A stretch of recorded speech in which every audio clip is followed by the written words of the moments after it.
नमस्कार, स्वागत है आपका विक्रम टॉक्स में। क्या विराट कोहली और बाबर आजम की अब भी कोई तुलना हो सकती है? ये हम नहीं कह रहे हैं, ये बल्कि पाकिस्तान के फ़ैन, वहाँ की मीडिया कह रही है। क्योंकि जिस तरीके से बाबर आजम का पतन हुआ है, कहाँ एक समय बात हो रही थी कि बाबर आजम 3000 रन इतने मैचों में बना दिए, उनको फैब फोर यानी जो वर्ल्ड के सर्वश्रेष्ठ जो फैब फोर माने जाते हैं, जिसमें विराट कोहली आते हैं, जो रूट आते हैं, स्टीव स्मिथ आते हैं, इसमें शामिल किया जाए।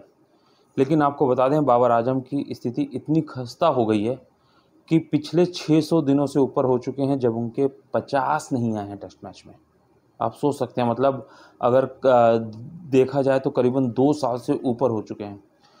बांग्लादेश के खिलाफ जब सबको उम्मीद थी कि बाबर आजम बड़े खिलाड़ी हैं, बड़ा परफॉर्मेंस देंगे, टीम को ज़रूरत है, जिस तरीके से उनको अनुभव है और वो अनुभव का जो नतीजा था वो लेके आए, लेकिन बाबर आजम नहीं, बल्कि हम ये कह सकते हैं कि बांग्लादेश की तरफ से साकिब अल हसन, मुशफ़िकुर रहमान और लिटन दास ने।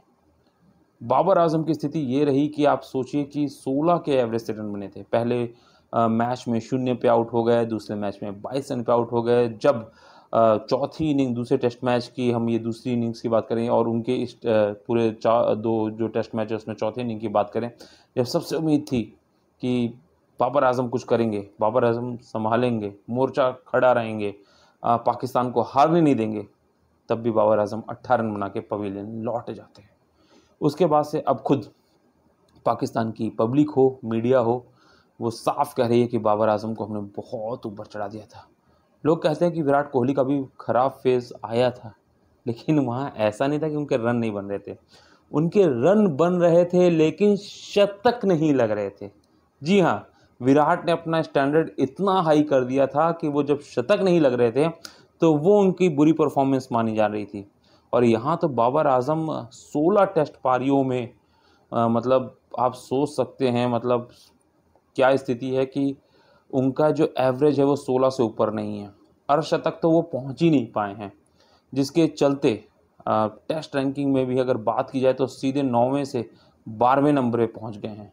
और अब खुद जनता ये कहने लगी है कि बाबर आजम का हो लिया। क्योंकि अगर आप इतनी अधिक परफॉर्मेंस की कोशिश कर रहे हैं, उसके बाद भी नहीं आ रही, तो अब तो उनको टीम से बाहर निकालने का वक्त आ गया है। शायद अगर बाबर आजम की जगह कोई और खिलाड़ी होता तो अब तक बाहर हो भी चुका होता। लेकिन पाकिस्तान इस होप में ज़िंदा था कि बाबर खड़े होंगे। जब बड़ा मौका आएगा, जब बड़ा मुद्दा आएगा, तो बाबर आजम खड़े होंगे। जिस तरीके से विराट कोहली से की अगर हम बात करें, तो आपने देखा होगा कि इस T20 वर्ल्ड कप में पूरे वर्ल्ड कप में विराट का बल्ला नहीं बोला था, लेकिन जब सबसे ज़्यादा ज़रूरत टीम इंडिया को थी, वर्ल्ड कप फाइनल में साउथ अफ्रीका के खिलाफ, जहाँ पे उसके करीबन 20 रन पे 3 से ऊपर विकेट गिरे थे, रोहित पवेलियन लौट चुके थे, ऋषभ पंत पवेलियन लौट चुके थे, लेकिन तब विराट ने मोर्चा संभाला और सर्वाधिक 76 रनों की पारी खेली। अब ऐसे में इस तुलना का तो अब कुछ बचा ही नहीं। ये कहा जा सकता है कि बाबर आजम अपने सबसे बुरे दौर से गुजर रहे हैं और गालियों की जो उन पर बरसात हो रही है ना, वो कोई भारतीय नहीं कर रहा है, बल्कि खुद पाकिस्तानी कर रहे हैं। और वो ये साफ कह रहे हैं कि बाबर आजम को अब टीम से बाहर बैठा देना चाहिए।